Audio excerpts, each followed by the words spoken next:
igreja com a santa e gloriosa paz do Senhor, amém? Louvado e agradecido seja o nome do Senhor. Abre suas Bíblias em Provérbios, no seu versículo 14, no seu capítulo 1, em nome de Jesus. Louvado e agradecido seja o nome do Senhor. Está escrito assim: toda mulher sábia edifica a sua casa, mas a tola derruba com as suas próprias mãos. Pode se assentar em nome de Jesus. Aleluia. Toda mulher sábia, ela edifica. Ela sabe como se proceder, sabe como falar, sabe como agir. E muitos casamentos estão sendo destruídos por falta de sabedoria. Muitas mulheres esquecem o seu lugar e querem tomar partido, fazer as coisas com as suas próprias mãos, com a sua atitude. E esquece que o governo é do homem. Aleluia. É bom quando nós temos o conhecimento da palavra e pedimos ao Senhor para ajudar a nossa causa. Porque quando a gente pede ao Senhor para ajudar a nossa causa, tudo se torna novo, tudo se faz novo na nossa vida. Louvado e agradecido seja o nome do Senhor. A mulher tola, ela não tem proceder. A mulher tola, ela não sabe se portar diante das pessoas. A mulher tola, ela grita com o seu esposo e muitas das vezes até fala mal dele para as amigas.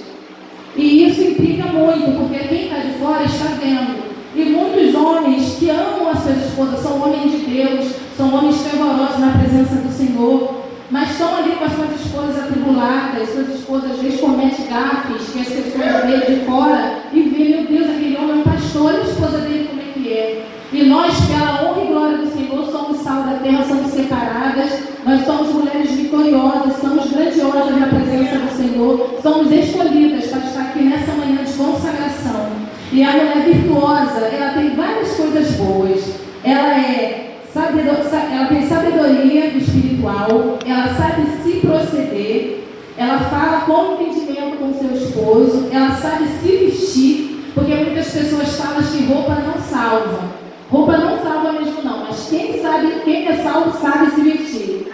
A mulher sabe entrar e sabe sair de qualquer lugar com a sabedoria que Deus deu. E muitas têm essa sabedoria, mas muitas pensam, eu não vou ficar obedecendo meu marido não, porque ele gritou comigo, eu vou gritar também. Ele falou algo que me machucou, eu vou falar também. Às vezes dói, mas a pessoa tem que parar para pensar, não, ele é o governo, talvez ele estava aborrecido com alguma coisa, estava nervoso, porque nós somos seres humanos, a gente é falho o tempo todo. Então todos os dias a gente acorda, a gente, Senhor, agradeço mais um dia, pede perdão. Chegou outro dia, a gente pede perdão, porque a gente vive errando.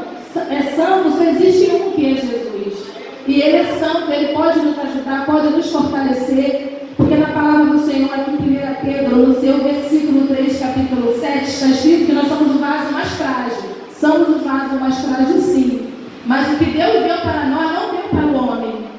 Você pode dar uma casa para o homem arrumar, botar vaso de flores, cortina, eles vão ficar perdidos. Porque essa sabedoria Deus deu para a mulher. Nós sabemos arrumar um vaso, botar uma cortina, perfumar a casa, o homem fica todo perdido. Por mais que tenta arrumar, como a mulher não consegue. Mesmo assim é o governo que Deus deu a eles.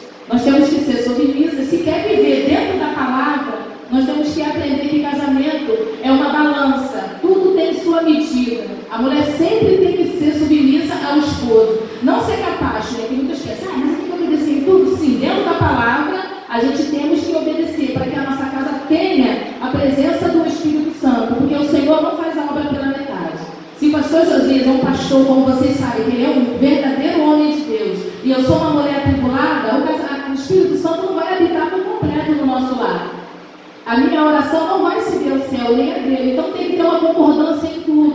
Em jejum, em oração, quando sentar para conversar sobre um assunto. Não pode ficar de birra, de bico. Muitos casamentos é assim. Quando os filhos nascem, vou dar um exemplo.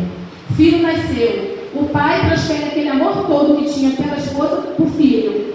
A mulher faz a mesma coisa. Vai lá, tira sua comida quando ele está chorando. Não pode ser assim. Filho, a gente ama. Mas é segunda vida no nosso corpo. O marido não, o marido é nossa carne, é nosso osso, é ali, é um só. Filho é outra vida, a gente vai amar nossos filhos, a gente vai amar nossos netos, mas tudo com concordância, tudo no momento certo. Não pode interromper o amor do pai e da mãe. Muitos casais estão assim, o homem bota aquele amor no filho que parece que é Jesus que está aqui na terra, e a mãe também, aí fica os dois, não tem tempo para estar sós, não tem tempo para sair, antes andava de mão dada, era beijinho, coisa linda. Filho nasceu, acabou. E isso não pode acontecer. E tem acontecido em lar de muitas pessoas.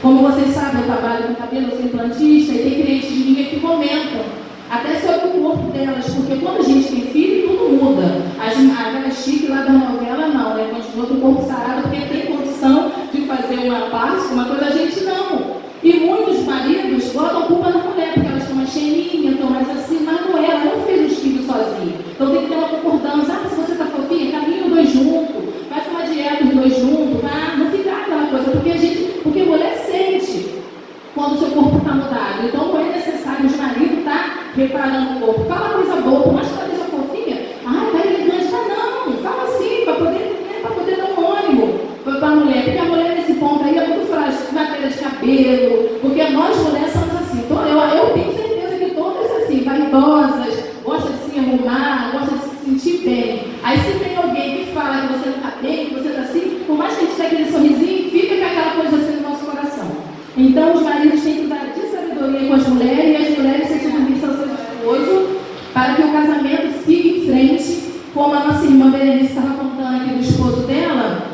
Vou botar um pedacinho da minha história, do meu passado, porque muitas pessoas falam, nossa, você é viúva, você é tão nova. Eu casei novinha, fiquei 26 anos casada com meu primeiro esposo. Ele ainda está virada mesmo. Ele andava armado, ele bebia, ele usava droga, chegou a ficar em um sítio escondido, chegou a comer carne de cachorro para não ser preso. E eu era novinha na época, e muitas pessoas eram do contra. Como o pastor Josias fala, que a gente tem que transformar palavras de maldição em bênção. Aí muitas colegas minhas, parente dele mesmo, do meu falecido esposo, diziam, menina, você é muito nova, o meu irmão não tem jeito não, esse traje, isso aí não tem jeito. Eu vou largar, eu vou continuar. E a parte mais difícil para mim é quando eu ia nos bares buscar ele. Eu ia para Chavante, para Fagula, eu ia para o posto 13, buscava ele bêbado, trazia ele para casa.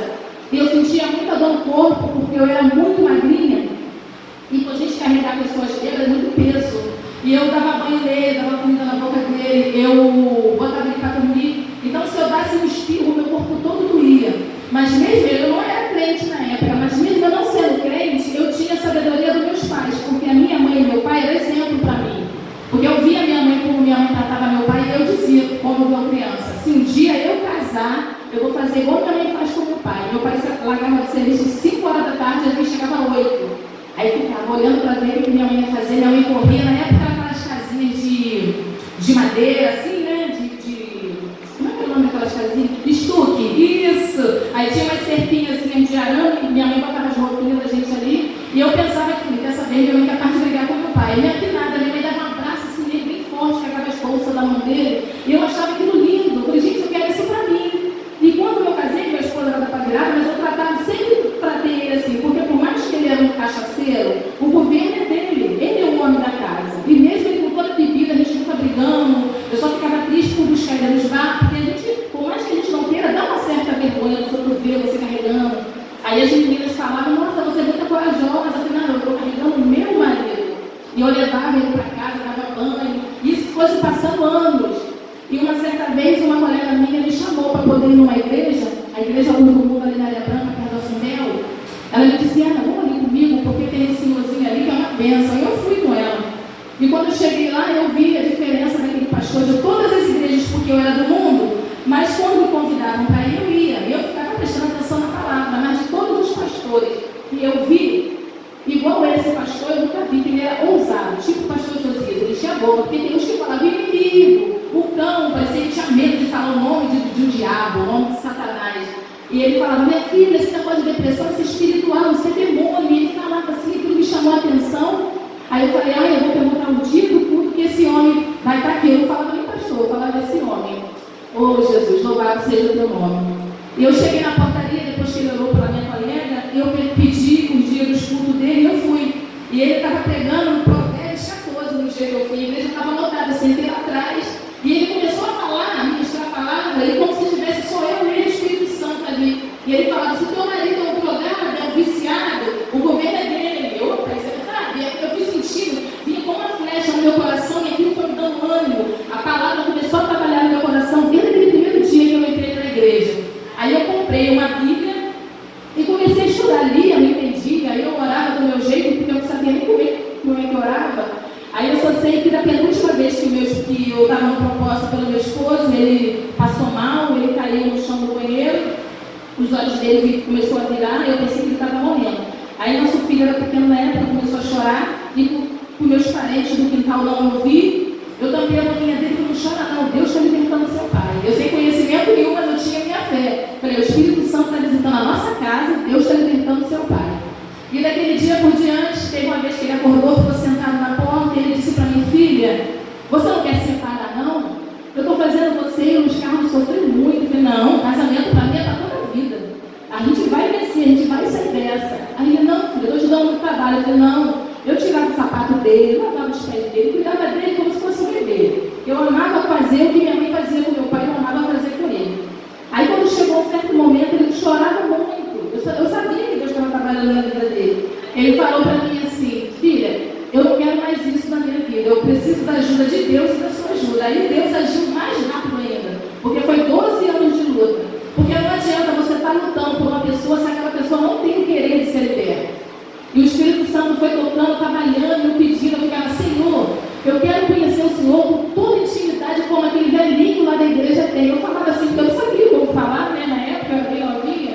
Eu falei assim, se o Senhor fizer na vida do meu esposo, tirar todo o vício, a minha vida eu entrego na mão do Senhor para toda a vida, eu nunca vou sair dos teus caminhos. E também até hoje pretendo ficar até no dia do arrebatamento, em nome de Jesus, porque eu reconheço, tenho certeza do que Deus quer na vida do meu esposo, eu nunca vou deixar de falar. Onde eu for, eu conto o testemunho do que Deus fez na vida do meu esposo, que muitos pensavam que não tinha jeito, que ele era o metal todo como engordo. Eu falei, não, mas o meu Senhor é carpinteiro, ele vai dar um jeito, ele vai mudar essa história. E o Espírito Santo entrou na minha casa, onde tinha treva, passou a habitar a luz, aonde tinha tristeza, passou a habitar a alegria. E eu me converti nesse quando ele largou os vícios, eu cheguei na igreja, contei, porque assim, eu sou uma pessoa muito fácil de fazer amizade. Quando ele aceitou Jesus, eu entrei na igreja com ele de mão dada, tinha um bar de esquina, assim, que às vezes ele bebia, caía da cadeira, ficava caído, eu ia lá pegar ele, muitos riam. Aí nesse dia, de braço dado com ele, eu falo, tá vendo aí, Satanás, aonde ele ficava caído, ele está de pé agora, com a glória do Senhor. Estamos passando aqui, indo para a casa do Pai, porque é Jesus que dá a última palavra. Louvado e agradecido seja o nome do Senhor. E quando foi em dezembro, 3 meses depois que ele largou o vício, eu me batizei. Depois de um ano, ele foi assim, estudando, aprendendo os estudos no paisal, né, ele e meu filho. Quando foi no outro ano, ele e meu filho se batizaram junto. Foi uma festa na igreja, uma alegria muito grande. E eu quero dizer para você nessa manhã, não desista. Pode ser um filho nas drogas, uma filha que lhe lá nos funk, dançando até o chão. Não desista, porque filho é a herança que Deus nos dá. Eu digo para muitas clientes minhas que às vezes, não tem mais jeito, não aguento mais meu marido, vou separar. Não separa não, que é isso que o diabo quer. Luta, se você não consegue andar, se arrasta, igual aquela mulher do fluxo de sangue. Ela se arrastou até chegar a Jesus, ela tocou, ela fez diferente. Ela não esperou Jesus tocar nela, ela que tocou nele, porque ele não podia tocar, porque naquela época, do jeito que ela estava, se ele não disse, Jesus não podia botar a mão nela. E ela tocou, e ele perguntou quem me tocou, porque saiu uma virtude diferente, porque ela foi ousada. E nós temos que ser ousados nas coisas de Deus. Eu não pode ficar esperando, ficar dizendo, Senhor me abençoa, não. A gente tem que fazer a nossa parte, porque o impossível, quem faz é Deus, o possível nós podemos fazer. E a história da minha vida, tudo mudou, minhas irmãs ficaram de boca aberta, até parente meu não sabia, porque como eu não era de contar os meus problemas para ninguém, porque às vezes você está com um problema, você confia na pessoa, você conta aqui agora, passa meia hora, não tem 4, 5 sabendo. Então, eu aprendi com o meu pai espiritual, o pastor André. Quando você tiver algum problema, você entra para o seu quarto, fecha a porta e fala em secreto com o pai. Porque ele não te julga, ele te responde, ele conhece. Deus dá a nossa bênção conforme a nossa fé. Se eu tiver uma fé do tamanho do carocinho de mostarda, pedir ele uma bênção do tamanho de um caminhão, eu não vou receber. Ele vê o tamanho da minha fé, conforme você vai buscando, você vai orando. Quando você chora na presença de Deus, o coração dele, ele se alegra nas nossas lágrimas, deixa ele sentido assim. Ele fica de pé no seu trono, daqui a pouco você está orando, buscando, ele vai se chegando quando você menos espera, ele está do seu ladinho, porque a gente não pode ver, é como esse vento. A gente sente, mas não vê. A presença do Espírito Santo em nossas vidas é maravilhoso. A gente passa por luta, passa por tribulação, mas quando você busca, você bota o joelho no chão, você ora, Senhor, me ajuda, me dá força. Tem momentos que a gente pensa que ficar só, que a gente está meio fraco, é na hora que a gente está mais forte. Pode vir a luta que for, o problema que for, o Espírito Santo sempre está do nosso lado, dando força, nos fortalecendo. E quando uma amiga minha, ela estava no hospital, porque aconteceu um fato com ela lá, não cabe eu falar aqui no culto da igreja, que aconteceu uma situação com ela que ela está internada. É matéria de saber se expressar uma palavra. Foi só uma palavra que fez isso com ela. Ela está entubada, essa minha amiga. Depois eu vou até saber como é que ela está, se ela teve uma melhora. Porque muitas das vezes a pessoa, no calor da emoção, fala coisas que machucam. E ela não sabia que ela tinha problema de coração. Foi saber depois que chegou no hospital. Como estou achando que é AVC, outro não sabe o que é, está esperando os médicos fazer uns exames dela lá para poder saber. Então nós temos que ser muito prudentes no que a gente fala. Porque a vida e a morte estão no poder da língua. Então a gente tem que vigiar bem o que a gente fala. Se tu tenta falar algo que machuca, chega, pede perdão, porque não é feio, não é cheio. Eu não vou pedir perdão, não. Desculpa, tá bom. Eu falei, não. Eu aprendi com meu esposo, se você errar, você chega perto, pede perdão, porque isso daí não é vergonhoso. Isso aí, como é, você se humilha. Você vê que você errou, Deus te exalta. Chega perto e me perdoa. Poxa vida, eu não queria falar isso. É bem mais fácil do que você fingir que não aconteceu. Eu aprendi, eu não era assim, esse negócio de pedir perdão quando eu era, antes de eu casar com o pastor Josias. Eu aprendi muita coisa com ele. Eu aprendi a ter mais, como se fala? Eu amadureci mais a minha mente. Eu mudei meu estilo de roupa também, que no começo assim eu não gostava muito de blusa de manga muito assim comprida. Eu gostava até que assim, mas eu não gostava. Eu me expressava, eu sempre soube me expressar, assim, que minha mãe sempre me deu muita educação, mas assim, matéria de ser mais santa, de estar em oração, de aprender a discernir mais as coisas, de, assim, aquelas vergonhas que no começo que a gente tinha, aquelas coisas todas assim, eu fui aprendendo a vergonha do diabo, a gente não pode ter, porque quando a gente era do mundo, a gente cantava a música do mundo, porque eu era capoeirista, aí cantava aquelas músicas, aquelas coisas todas, como é que a gente vai ter vergonha de pegar o microfone e falar da palavra de Deus, falar do que Ele fez na nossa vida? E eu estou muito contente de estar aqui nessa manhã, de poder compartilhar com vocês o que é da minha história, pessoas que disseram que eu não teria jeito, e o meu esposo, depois de bastante anos, bastante tempo, ele começou a sentir uma dor no estômago, aí eu mandava ele no médico, ele não ia, que ele era muito teimoso, e quando a gente foi descobrir o que era, ele estava com câncer no estômago. Do estômago passou para o esôfago, depois que a gente descobriu, ele durou mais ou menos 9 meses e faleceu. Aí foi um baque muito grande para mim, para o meu filho, porque 26 anos ele sentia, né? Aí fiquei um bom tempo só, jururu, aí mexendo lá no Face, lá vi as pregações, aí achei o moço bonitão que está sentado ali, sabe? Comecei a ver as pregações, olhei primeiro para a mão para ver se tinha aliança, né? Opa, está sem aliança, vou jogar um papo quente e vou pegar para mim, hein? Aí comecei a ver as pregações, o modo dele se proceder, tudo que ele pregava, olhando na Bíblia, recitava, aí opa, tá? Chamei uma colega minha, uma vez até para poder ir na igreja que ele estava pregando, não poder ver pessoalmente, se era aquele tudo mesmo, né? E graças a Deus, aí começamos a conversar e fiquei meio assim, meio assim, né? Dando uma de durona. Mas graças a Deus fez a obra, aí me levou para almoçar, conversamos, aí de pouquinho em pouquinho fomos indo, conhecendo um pouco mais um ao outro, e casamos, e eu não me arrependo de nada. Lá na minha igreja eu passei por muitas dificuldades também, que o povo de lá não quis aceitar muito, falando que assembleano era tudo louco, tudo aloprado. Aí eu assembleano é tudo doido, então eu quero ficar com aquele doido. O homem de Deus daquele, se ele for doido, quem não quer, eu quero. Aí saí de lá da minha igreja, depois casamos, saí de lá, aí casamos, graças a Deus já fazia 3 anos que estamos juntos nessa obra. E como ele falou para mim, você serve para ser uma mulher de pastor, e ele seria para ser uma mulher o marido de uma missionária. E nós se juntamos, estamos juntos o tempo todo, porque, como ele falou, se eu for fazer a obra, você vai junto, se tiver algum evento, a gente vai junto, a gente só sai junto. O pastor Luiz até botou um apelido na gente de chiclete, de bichinho de jaca, que aonde a gente vai, é de mão dada até no mercado. Ele está com o carrinho, eu estou segurando no braço dele. Aí ele saiu do carro, segura a mão. E é uma meta que a gente tem de sempre estar junto, errou, pede perdão, e fazer a obra de Deus que é o mais importante. E eu agradeço a minha